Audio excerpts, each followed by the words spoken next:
கடவுளின் அன்பும் அமைதியும் கிறிஸ்துவின் அருளும் சுயாவின் நட்புறவும் உங்கள் அனைவரோடும் இருப்பதாக. ஆதியில் இருந்தது போல இப்பொழுதும் எப்பொழுதும் என்றென்றும் இருப்பதாக. ஆமென். அன்பை உருவான அருமை தகப்பனே, இந்த காலை வேளையிலே உன்னுடைய வார்த்தையை அனுப்பி வார்த்தையாகிய பாலை அருந்த இந்த காலை பொழுதில் நீர் எங்களை அழைத்த கிருபைக்காய் நன்றி ஆண்டவரே. உண்மை அப்பான்னு கூப்பிடுற ஆசை. உண்மை அப்பான்னு கூப்பிடதான் ஆசை. உண்மை அப்பான்னு கூப்பிடுவேன். உண்மை அம்மான்னு கூப்பிடதான் ஆசை. உம்மை அம்மானே கூப்பிடுவேன். உன்னை அப்பான்னு கூப்பிட எனக்கு ஆசைப்பா. உன்னை அப்பான்னு கூப்பிடதான் ஆசை. உம்மை அப்பான்னு கூப்பிடவா. உம்மை அம்மான்னு கூப்பிடதான் ஆசை. உம்மை அம்மான்னு கூப்பிடவா. உம்மை அப்பான்னு கூப்பிடுவேன். உம்மை அம்மான்னு கூப்பிடுவேன். உம்மை அப்பான்னு கூப்பிடுவேன். உம்மை அம்மான்னு கூப்பிடுவேன். கருவில் என்ன சுமந்தத பார்த்தா அம்மான்னு சொல்லணும். தோளில் என்ன சுமந்தத பார்த்தா அப்பான்னு சொல்லணும். என்னை கெஞ்சுவதும் கொஞ்சுவதும் பார்த்தா உம்மை அம்மான்னு சொல்லணும். என்னை ஆற்றுவதும் தேற்றுவதும் பார்த்தா உம்மை அப்பான்னு சொல்லணும். உம்மை அப்பான்னு கூப்பிடுவேன். உம்மை அம்மான்னு கூப்பிடுவேன். கண்ணீரை துடைப்பத பார்த்தா அம்மான்னு சொல்லணும். விண்ணப்பத்தை கேட்பத பார்த்தா அப்பான்னு சொல்லணும். என்னை ஏந்துவதும் தாங்குவதும் பார்த்தா உம்மை அம்மான்னு சொல்லணும். உங்க இரக்கத்தை உருக்கத்தை பார்த்தா உம்மை அப்பான்னு சொல்லணும். உம்மை அப்பான்னு கூப்பிடுவேன். உம்மை அம்மான்னு கூப்பிடுவேன். உம்மை அப்பான்னு கூப்பிடுவேன். உம்மை அம்மான்னு கூப்பிடுவேன். உம்மை அப்பான்னு கூப்பிடதான் ஆசை. உம்மை அப்பான்னு கூப்பிடவா. நன்றி அப்பான்னு சொல்லி அப்பாட்ட கேளுங்க. அப்பா நன்றி அப்பா, வார்த்தை அனுப்பி என்னை வழி நடத்துகிற அப்பான்னு சொல்லி கேளுங்க. வழி நடத்துகிற தேவன் உன்னுடைய வார்த்தைகளை கேட்டு இன்னைக்கு பரலோகம் சந்தோஷப்படும். விண்ணகம் திறக்கும். அன்று திரைச்சீலை கிழிந்தது அப்பா மகனுக்குள்ள உறவை நீட்டிப்பதற்கு. சங்கீதம் 37 வாசிக்கும் பொழுது பார்க்கிறோம். மிக அழகான சங்கீதங்கள் தாவீது பாடுகிறான். அதேபோல சங்கீதம் 32:8 வாசித்து பாருங்கள். உனக்கு நான் அறிவிப்பு கட்டுவேன். நீ நடக்க வேண்டிய வழியை உனக்கு நான் காட்டுவேன். உன் மீது என் கண்ணை வைத்து உனக்கு அறிவுரை கூறுவேன். நடக்க வேண்டிய வழி அவர் புகட்டுவார். அப்பான்னு கூப்பிட்டு அவர் சமூகத்தில் வந்துட்டா போதும். ஆமாம் அன்பார்ந்த தேவப்பிள்ளையே, அப்பா போல வழி நடத்துவார். தகப்பன் வழி தப்ப விடமாட்டார். தப்பான வழியில் உன்னை விடமாட்டார். நீதிமொழிகள் 3:6 வாசித்து பாருங்கள். அப்பா போல உன்னை வழி நடத்துகிறது. அம்மா போல உன்னை அரவணைக்கிறது. உன்னை ஒவ்வொரு நாளும் அரவணைக்கிறது. அப்பா போல அம்மா போல அப்பா போல வழி நடத்துகிற தேவன். நீ அப்பான்னு கூப்பிட்டு வந்துட்டியா, அம்மா போல உன்னை அரவணைக்கிறது. நீ காயப்படும் போது உன் மடியில் வச்சுக்குவார். ஏசாயா 66:13 வாசித்து பாருங்கள்.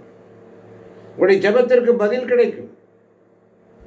பரலோக அப்பாவே, அம்மாவின் மனசுள்ள தேவனே, இந்த பிள்ளைக்கு நன்றி என்ன செய்யணும்?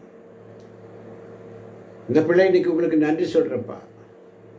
வார்த்தையை அனுப்பி வழி நடத்தணும்னு கேட்டியே, அப்படியே ஆகட்டும் அப்பா என்று சொல்லி ஒவ்வொரு நாளும் காலையில் அப்பாவுடைய சத்தத்தை கேட்கணும். அப்பாவுடைய சத்தத்தை நான் கேட்கணும். சங்கீதம் 5:3 வாசித்து பாருங்கள். மதியான நேரத்தில் அம்மாவுடைய தேற்றறிவு கிடைக்கட்டும். 2 கொரிந்தியர் 1:3 வாசித்து பாருங்கள். அம்மாவின் தேற்றறிவு உனக்கு கிடைக்கும். இரவு நேரத்தில், மாலை பள்ளியிட வேளையில் அப்பாவுடைய காவல் உன்னை காக்கும். சங்கீதம் 4:8 வாசித்து பாருங்கள். ஒவ்வொரு நாளும் காலையில் அப்பாவுடைய சத்தத்தை கேட்கணும். மதியானத்தில் அம்மாவுடைய தேற்றறிவுக்கு அரவணைப்பில் போய் படுத்துக்கணும் அம்மாவோட. ராத்திரியில் அவருடைய காவல் உன்னை காக்கும். உனக்கு வாழ்க்கை பாலைவனமாக இருக்கிறதா? வறண்ட சூழலில் இருக்கிறாயா? கடன் பிரச்சனையா? தொந்தரவா? நோயினால் அவதிப்படுகிறாயா? நான் உண்டு என்று சொல்கிறார். ஏசாயா 43:2 வாசித்து பாருங்கள். கண்ணீர் வந்தாலும் நான் உன்னை துடைப்பேன் என்று சொல்லுகிறேன். கண்ணீரை துடைக்கிறவர். திருவெளிப்பாடு 21:4 வாசித்து பாருங்கள். தடுமாறினாலும் நான் உன்னை தாங்குவேன். தடுமாறினாலும் நான் உன்னை தாங்குவேன். அப்பா, நீர் என்னை உன்னுடைய உள்ளங்கையில் தாங்கி எழுதியிருக்கிறீரே. ஒரு நாளும் நீர் மறக்க மாட்டீரப்பா.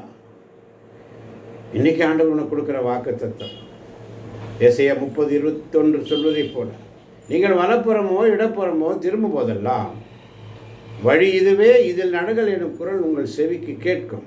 வாசித்து பாருங்கள். நீ தனியாக இல்லை மகனே, மகளே, நீ தனியாக இல்லை. அப்பா கையை பிடிச்சிருக்கிறாரு. அம்மா மடியை விரித்து வச்சிருக்கிறாங்க.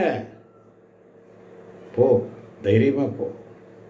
யோசுவாக்கு சொன்ன மாதிரி, அவர்கள் முன் அஞ்சாதே, திகையாதே, நான் உன்னோடு இருக்கிறேன் என்று சொல்லி, நீ தனியாக இல்லை. ஒவ்வொரு நாள் அவருடைய சமூகத்தில் இருக்கிற பிள்ளை. எலியா சொல்வதை போல, கர்த்தருடைய சமூகத்தில் நான் இருக்கிறேன். அம்மா, என் தேவனே, அம்மா என்று சொல்லி கண்ணை மூடி சொல்லி பாருங்க. பரலோகனுடைய அழுகையை கேட்கும். தேவன் உன்னை அணைத்துக் கொள்வார். அப்பாவுடைய பலன் கிடைக்கும். அம்மாவுடைய பாசம் 2 இயேசுவின் கையில் உண்டு. அவருடைய திரு இருதயத்தை நோக்கிப்பார். என் அன்பில் நிலைத்திருங்கள், என் அன்பில் நிலைத்திருங்கள், என் அன்பில் இணைந்திருங்கள், என் அன்பில் மகிழ்ந்திருங்கள் என்று சொன்ன தேவன் ஒரு நாள் அவருடைய சமூகத்தில் கண்ணமூடி சொல்லி பழகுங்க. கண்ணமூடி சொல்லுங்க. அம்மானு கூப்பிடுங்க, அப்பான்னு கூப்பிடுங்க. அப்படி கூப்பிடும் பொழுது பரலோகம் திறக்குது. உன்னை அரவணைக்க அவர் வானதூதரை அனுப்பி, இதோ உன்னோடு இருக்கிறேன், இதோடு உன்னை இருக்கிறேன் என்று சொல்லி, உனக்கு நான் அறிவிப்பு கட்டுவேன், நீ நடக்க வேண்டிய வழியை உனக்கு காட்டுவேன், உன் மீது என் கண்களை வைத்து உனக்கு அறிவுரை கூறுவேன் என்று சொன்னவர் உன் பக்கத்தில் இருக்கிறார். என் மகனே, மகளே, கவலைப்படாது. நீ அனாதை இல்லை. தேவன் என்னை தாய் போல தீட்டுகிறார். நான் அனாதை இல்லை. அம்மாவுடைய மடியில் இருக்க. அம்மா மறந்தால் என் தேவன் என்னை மறக்கலை என்ற விசுவாசம் உனக்குள்ள வேண்டும். ஏசாயா 49:15 சொல்வதை போல, தாய் தன் பாலகனை மறந்தாலும் நான் உன்னை மறக்கவே மாட்டேன். அம்மா மனசுக்குள்ள தேவன்கிட்ட பேசு. அப்பான்னு சொல்கிற மாதிரி, அப்பான்னு சொல்கிற மாதிரி புத்திர பாக்கியத்தை கொடுத்துருக்கிறார். வெட்கப்படாத சொல்லு. அம்மானு கூப்பிடு. வெட்கப்படாத. காயப்பட்ட இருதயமா, அம்மா மடியில் தலை வச்சு அழுத மாதிரி தேவன் மடியில் வச்சு அழு. அவர் உன்னை தேற்றுவார். காயப்பட்ட இருதயமா, அம்மா இல்லாத பிள்ளையா, நீ அழுகிறியா? அம்மா செத்துட்டாங்களா, கைவிட்டுட்டாங்களா, அப்பா இல்லையா? கவலைப்படாத. பரலோக அம்மா மனசுள்ள தேவன் உன்னை தொடுகிறார். உன்னை தேவைகளை சந்திப்பார். சங்கீதம் 27:10 வாசித்து பாருங்கள். இன்றைக்கு உனக்கு அழைப்பு என்ன? நம்மை மன்னித்த தேவன். தாயின் வயிறில் போல மன்னித்த தேவன். 9 மாதம் வலி தாங்கி பெற்றெடுக்கிற அம்மா மாதிரி இயேசு சிலுவையில் வலியை தாங்கி உன்னை பெற்றெடுத்தார். வாசிக்கிறோம். சிலுவையில் யோவானிடம் சொல்வது போல, தொங்கிக் கொண்ட யோவானிடம் சொல்லப்படுது. 6 மணி நேரம் சிலுவையில் தொங்கிக் கொண்டிருந்தவர், அம்மா இதோ உன் மகன். தாய்மைக்கு மதிப்பு கொடுத்த தேவன். கோழி குஞ்சுகளை சேர்க்கிற மாதிரி, ஆபத்தில் குஞ்சுகளை அம்மா கோழி சேட்டைக்குள்ளே வச்சுக்கிற மாதிரி இன்னைக்கு ஆண்டவர் சொல்கிறார், உன்னை சேர்த்துக்க ஆசைப்பட்டேன். உன்னை சேர்த்துக்க ஆசைப்பட்டேன். மத்தேயு 23:37 வாசித்து பாருங்கள். எருசலேமை நோக்கி கண்ணீர் விட்டவர், அம்மா மனசு காட்டின இடம், அம்மா மாதிரி அந்த நகரத்துக்காக அழுத தேவன் இன்று உன்னை பார்த்து ஓசையா 11:3-4 வாசித்து பாருங்கள். எப்ராஹிமுக்கு நடக்க பழகினேன், அவர்களை என் கைகளில் ஏந்தினேன், மனித பாசக்கயிறுகள் அவர்களை கட்டி இழுத்தேன் என்று சொல்லி நீயோ விடாமல் பிடிவாதமாய் அவரை விட்டு விலகி போனாய். அம்மாவுக்கு பசி தெரியும், நீ கேட்காமலே அம்மாவுக்கு தெரியும், தேவனுக்கு ஒரு தேவை தெரியும். அம்மா காயத்துக்கு மருந்து போடுற மாதிரி உன்னுடைய வேதனையில் மருந்து போடுறவர் அம்மா மாதிரி இருக்கிறார். அம்மா கிட்ட ஓடி வர மாதிரி ஏசப்பாட்ட ஓடி வா. இருதயம் ஒழிஞ்ச தேவன்கிட்ட ஓடு. ஒவ்வொரு நாளும் அம்மா நிபந்தனை இல்லாத அன்பு கொடுக்குறார். அப்பா திட்டுவார், அம்மா அணைப்பார். கொண்டு வந்தாலும் கொண்டு வரலனாலும் தாய் அணைப்பார். அந்த ஒரு பாசம் உள்ள தகப்பன் நமக்கு உண்டு. நீ தப்பு பண்ணாலும் தேவன் உன்னை அணைக்க காத்திருக்கிறார். அம்மானு ஏன்னு கூப்பிட்டு பாரு. தேவன் ஆணும் இல்லை பெண்ணும் இல்லை, தேவன் ஆவியானவர். அல்லேலூயா. ஆனால் தேவனுக்குள்ள அப்பாவோட பலன் இருக்கு, அம்மாவோட பாசம் இருக்கு. ஆணும் இல்லை பெண்ணும் இல்லை, அவர் தேவன் ஆவியாய் இருக்கிறார், நம்மளோடு இருக்கிறார். ஏன்? உன்னை பெற்ற தாய் மறந்து போகாதே, உன்னை பெற்ற பாறையை நீ மறந்து போகாதே, உன்னை ஏண்டெடுத்த கடவுளை நீ மறந்து போகாதே. நீ மறந்து போனாய் என்று இடைச்சட்டம் 32:18 வாசிக்கிறோம். சேட்டைக்குள்ளே உன்னை மறைக்கிறவார், கோழி குஞ்சுகளை சேர்க்கிற மாதிரி உன்னை அரவணைக்கிறது, உன்னை மறக்கவே மாட்டான். தாய் மறந்தாலும் நான் மறக்க மாட்டேன் என்று சொன்னவர். அழுகிற பிள்ளையை தேற்றுகிறவர், தாய் போல தேற்றுகிறவர், பால் ஊட்டி வளர்க்கிறவர், தேற்றரவு பாலை உனக்கு கொடுக்கிறார், வார்த்தையினும் பாலை அருந்தும்படி செய்கிறார். வாசித்து பாருங்கள். கருவிலே உன்னை சுமந்தவன், கருப்பையிலே உன்னை சுமந்தவன். அம்மாவின் செயல் எப்படி? தேவனுடைய செயல் எப்படி? அம்மாவின் செயல் கருப்பையிலிருந்து உன்னை சுமக்கிறவர், தேவனுடைய செயல் கருவிலிருந்து உன்னை சுமக்கிறவர். அல்லேலூயா. பால் ஊட்டி வளர்க்கிறவர், தேவன் என்ன தேற்றவர் பாலை கொடுக்கிறவர். தாய் அழுகிற பிள்ளையை தேற்றுகிறவர், ஆண்டவர் தாய் போல நம்மை தேற்றுகிறவர். தாய் மறந்தாலும் நான் உன்னை மறக்க மாட்டேன் என்று சொன்னவர். என் அருமை தேவச்சனமே, அப்பா அம்மான்னு சொல்லு. ஏசாயா 66:13 சொல்வதை போல, ஒரு தாய் தன் பிள்ளையை தேற்றுவது போல் நான் உங்களை தேற்றுவேன். தாயின் இருதயம் அதை மறந்து போய்விடாது. பரலோக திறந்திருக்கு. 3 தடவை சொன்ன அப்பா அப்பா அப்பான்னு சொல்லு. அவர் கேட்டுட்டார். நீ அனாதை இல்லை, நீ ராஜாவுடைய பிள்ளை. ஆண்டவரிடத்தில் ஜெபிக்கலாமா? கலாத்தியர் 4:7 சொல்வதை போல, என் அப்பா என்னை மறக்கலை, அவர் என்னை கையில் ஏந்திருக்கிறார். நான் அடிமை இல்லை, நான் சுதந்திரவாளி, நான் அனாதை இல்லை, நான் அப்பாவுடைய பிள்ளை. அறிக்கையிடுவோம்மா. அப்பா அப்பா இந்த வார்த்தையை சொல்லவே கண்ணீர் வருதப்பா. எவ்வளவு நாள் அனாதையாக வாழ்ந்தப்பா, எவ்வளவு நாள் அனாதையாக இருந்தப்பா. இந்த வார்த்தையை சொல்லும்போது கண்ணீர் வருதப்பா. எவ்வளவு நாள் அனாதை மாதிரி வாழ்ந்தப்பா. நான் பயத்தோடு ஜெபிச்சப்பா, தைரியம் இல்லாமல் ஜெபிச்சப்பா. இன்றைக்கி நான் புரிஞ்சுக்கிட்டப்பா, நான் உன்னுடைய பிள்ளைன்னு புரிஞ்சுக்கிட்டப்பா. உன்னுடைய ரத்தத்தினால் என்னை சுத்திகரித்த மகளாக நீங்கள் ஏற்றுக்கிட்டீங்கப்பா. உங்கள் மடியில் சாயனப்பா. என்னுடைய வாழ்க்கை பாலைவனமாக இருந்தாலும், என் வியாதி, என் கடன் பிரச்சனை, என்னுடைய பயம், சுற்றம் சூழல்கள் எப்படி இருந்தாலும் எல்லாம் உம்முடைய பொறுப்பு என்று நான் இனி அழுக மாட்டேன்ப்பா. நான் எதுக்கு அழுக மாட்டேன்ப்பா? ஏன்னா எனக்கு அப்பா இருக்கார். இயேசுவின் நாமத்தில் பிதாவே, இயேசுவின் நாமத்தில் பிதாவே என்று சொல்லி, நான் அனாதை இல்லை, நான் அடிமை இல்லை, அப்பாவின் பிள்ளை, நான் சுதந்திரவாளி, அப்பா என்னை மறக்கலைன்னு சொல்லி எரேமியா 3:19 சொல்வதை போல, நீ என்னை தந்தை என அழைப்பாய். இயேசு கூப்பிட்டார் கெத்செமனே தோட்டத்திலே, அப்பா தந்தையேன்னு கூப்பிட்டார். இந்த கசப்பான பாத்திரம் என்னை விட்டு போகக்கூடும், முடியுமானால் உடைய சித்தமானால் போகட்டும் என்று சொல்லி அப்பா தந்தையை கூப்பிட்டார். ஆண்டவருடைய வாசனத்தை வாசித்து பாருங்கள். மார்க் 14:36 வாசித்து பாருங்கள். ஆவியானவர் உனக்குள்ளே அப்பான்னு கூப்பிடுவார். உன் வாயை திற, ஆவியானவர் ஜெபிப்பார். உதாரி மகன் மாதிரி வீட்டுக்கு வா. உன்னுடைய வார்த்தை அழகாக இருக்கணும்னு அவசியம் இல்லை, நீ அழகாக இருக்கணும்னு அவசியம் இல்லை. நீ எந்த நிலையில் இருந்தாலும் நான் பாவம் செய்தேன் வந்துட்டேன்னு சொல்லி போதும். உதாரி மகன் மாதிரி வீட்டுக்கு வந்துடு. இன்றைக்கி உனக்கு அழைப்பு அதுதான். உன்னுடைய இருதயம் இன்றைக்கு குணமாகுது. திக்கற்ற பிள்ளைகளுக்கு தந்தை அப்பா உன் கண்ணீரை துடைப்பவர். அடிமைத்தனமாக இருக்கிறவனுடைய ஆவி போகும். பரிசுத்த சுவிகார ஆவி உனக்குள்ளே வரும். உன்னுடைய கட்டுகள் உடையும். தேவைகள் சந்திக்கப்படும். அப்பா கிட்ட கேட்காமலே அப்பா கொடுப்பாரு. என் அப்பாவுக்கு தெரியும் விசுவாசத்தோட. உன்னுடைய பயமெல்லாம் போகும். நீ அனாதைன்னு சொல்லும் பிசாசு. ஆனால் அப்பா சொல்கிறாரு, நீ அனாதை இல்லை, நான் உன் கூட இருக்கிறேன். சுதந்திரம் கிடைக்கும். மகனுக்கு சொத்து, பரலோக ராஜ்யத்தை கொடுப்பார். பரலோக ராஜ்யத்தை கொடுக்க சுதந்திரத்தை கொடுப்பார். அப்பான்னு கூப்பிட்ட என்ன நடக்கும்?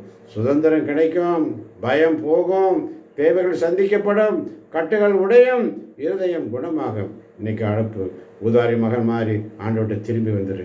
என் மகனே மகளே, உங்கள் உள்ளம் மாற்றமடைவதாக கடவுளுக்கு உகந்த தூய உயிருள்ள பலியாக உங்களை படையுங்கள்.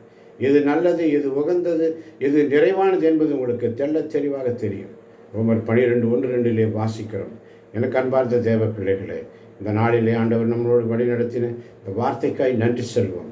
அப்பான்னு கூப்பிடதான் ஆசை. எங்க பாப்போவே உங்க பிரசன்னத்தை விட்டுட்டு எப்படி வாழுவே? உங்க சமூகத்தை மறந்து எங்க பாப்போவே உங்க பிரசன்னத்தை விட்டுட்டு, அப்பா நீங்க எனக்கு இருக்க பயமில்லையே, அப்பா நீங்க எனக்கு இருக்க பயமில்லையே, அப்பா என் தகப்பன் நீங்க சுமந்து கொள்ள கலக்கமில்லையே. நீங்க போதும், நீங்க போதும், நீங்க போதும். நிந்தைகளும் அவமானங்களும் சூழ்ந்து நின்றாலும், கண்ணீரே எனக்கு தினம் உணவானாலும், நிந்தைகளும் அவமானங்களும் சூழ்ந்து நின்றாலும், கண்ணீரே எனக்கு தின உணவானாலும், கண்ணின் மணி என்னை காத்திடுவீரோ, கரத்தின் நிழலுக்குள்ளே மறைத்து கொள்வீரோ. அப்பா நீங்க எனக்கு இருக்க பயமில்லையே, என் தகப்பன் நீங்க எனக்கு இருக்க பயமில்லையே. நீங்க போதும், நீங்க போதும், நீங்க போதும், நீங்க போதும், நீங்க போதும், நீங்க போதும். எதிர்பார்த்த உறவுகள் பிரிந்து சென்றாலும், எதிர்பார்த்த உறவுகள் எதிர்த்து நின்றாலும், கை கோர்த்த உறவுகள் விலகி சென்றாலும், கை கோர்த்த உறவுகள் விலகி சென்றாலும், எப்ராயம் என்னை நீர் கைவிடுவீரோ, இஸ்ரவேல் என்னை நீர் மறந்திடுவீரோ. அப்பா நீங்க எனக்கு இருக்க பயமில்லையே, என் தகப்பன் நீங்க சுமந்து கொள்ள கலக்கமில்லையே. நீங்க போதும், நீங்க போதும், நீங்க போதும், நீங்க போதும், நீங்க போதும், நீங்க போதும் எனக்கு. ஆமாண்டவரே, இந்த அருமையான காலை பொழுதில் விடியற் காலை கருக்கில் எழுந்து தனிமையான இடத்திற்கு நீர் சென்று ஜெபித்ததைப் போல இந்த காலை 5 மணி முதல் இம்மட்டும் நீர் எங்களை வழிநடத்தினீரே சுவாமி. அநேக புதிய ஆத்மாக்களை தந்து தேவ பிள்ளைகளை இந்த கூகுள் மீட் வழியாக ஒவ்வொரு தேசத்திலிருந்தும் ஒவ்வொரு ஊர்களிலிருந்தும் இணைத்து அவர்களை அமரச் செய்த கிருபைக்காய் நன்றி ஆண்டவரே. இன்னும் இதை கேட்கப் போகின்ற ஒவ்வொரு பிள்ளைகளையும் நீர் தொடுவதற்காய் நன்றி ஆண்டவரே. நான் உங்களை திக்கற்றவர்களாக விடமாட்டேன் என்று சொன்னவர். என் மகனே மகளே, நமக்கு ஒரு அப்பா இருக்கார், அப்பா இருக்கிறார். அவரை பிடிச்சுக்கோ, சிக்கனை பிடிச்சுக்கோ. ஆண்டவர் எத்தனை இணையவர் என்று சுவைத்து பாருங்கள். சுவைத்திருந்தால் ஆண்டு சமத்தில் உண்மையோடும் நேர்மையோடும் அப்படி சமத்தில் அப்படி வார்த்தைகளை கேட்கின்ற பிள்ளைகளாக மட்டும் இருந்து விடாமல் அதன்படி நாங்கள் நடக்கிற பிள்ளைகளாக நீங்கள் ஒவ்வொருவரையும் மாற்றிக்கொண்டு இருப்பதற்காக நன்றி ஆண்டவர். இன்னும் அநேக தேவ பிள்ளைகளை இந்த சமூகத்தில் கூகுள் மீட் வழியாக இடைவிடா சகாய மாதா பரிந்துரை ஜபக்குழு ஜோதிபுரம் நடத்துகின்ற இந்த கூகுள் மீட் வழியாக காலை 5 மணி முதல் 7 மணி வரை, மாலை 6:15 முதல் 8 மணி வரை வேத வசனங்களை தியானிக்கவும் மறை உண்மைகளை அறிந்து கொள்ளவும் ஆவலாயிருக்கிற தேவ பிள்ளைகள் இதோ உம்முடைய சமூகத்தில் அந்த பிள்ளைகளை தொடுங்கப்பா. வந்து அமரக்கூடிய கிருபை கொடுங்க. இந்த பிள்ளைகளை ஆசீர்வதிங்க. நீங்கள் தொடுங்கப்பா. நீங்கள் தொட்டால் போதும். நீங்கள் கட்டி அடைச்சி கொண்டு வருவீங்கப்பா. இயேசுவின் நாமத்தில் நான் விசுவசிக்கிறேன் ஆண்டவரே. நான் நடந்தால் எதுவுமே நடக்காத ஆண்டவரே. நான் சொன்னால் எதுவுமே நடக்காத ஆண்டவரே. நீர் அவங்களுடைய உள்ளத்தை தொடரணும். திருத்தூதர் பணிகளில் வாசிக்கிறோம், லிதியாவின் உள்ளத்தை நீர் தொட்டீரப்பா. அந்த உள்ளத்தை தொட்டதினால் அந்த பிள்ளைகள் வந்து ஆண்டவருடைய இல்லத்தில் வந்து இதோ என் வீட்டில் ஜெப ஏற்பாடு செய்யக்கூடிய பவுலை அழைத்தாரே, அவரோட உணவருந்த செய்தாரே, அவர் வீட்டில் தங்க வைத்தாரே. லிதியாவின் மனமாற்றத்தை போல ஒவ்வொரு பிள்ளைகளும் நீங்கள் தொடுங்கப்பா. உள்ளத்தை திறந்து கொடுங்கப்பா. அவங்க மனசு மாறி இந்த குழுவில் உட்கார்ந்து அதிகாலையிலும் மாலையிலும் மதிய வேளையிலும் செபிக்கக்கூடிய பிள்ளைகளாக எங்களை மாற்றிக்கொண்டிருக்கிறீரே. 3 மணிக்கு பிற்பகல் 3 மணிக்கு தனிமையாக உங்களுடைய அறையை கதவை பூட்டி கொண்டு ஆண்டவரோடு பேசு இந்த வரப்பிரசாதத்தை கொடுத்திருக்கிறீரே. திருத்தூதர் படிகள் 3ஆம் அதிகாரம் 1 வாசிக்கிறோம். பேதுரு யோவானும் 3 மணி ஜெப வேளை அந்நேரத்தில் அவர்கள் கோவிலுக்கு சென்றார்கள். அதுபோல் ஆண்டவரே, நாங்களும் தானியேலைப் போல மூவேளை ஜெபிக்கிற பிள்ளைகளாக எங்களை மாற்றிக்கொண்டு வருகிறீரே. உமக்கு நன்றி. இந்த 3 மணி ஜெபத்தில் அநேக பிள்ளைகள் இருந்து ஜெபிக்கவும் வல்லமை தாங்க, பலனை தாங்க நீ தரப்போவதற்காய் நன்றி. இந்த நாள் முழுவதும் இந்த பிள்ளைகளை ஆசீர்வதிப்பதற்காய் நன்றி, வழிநடத்துவதற்காய் நன்றி. இயேசுவின் நாமத்தில் ஜெபிக்கிறோம் நல்ல பிதாவே. ஆமேன், ஆமேன், ஆமேன்.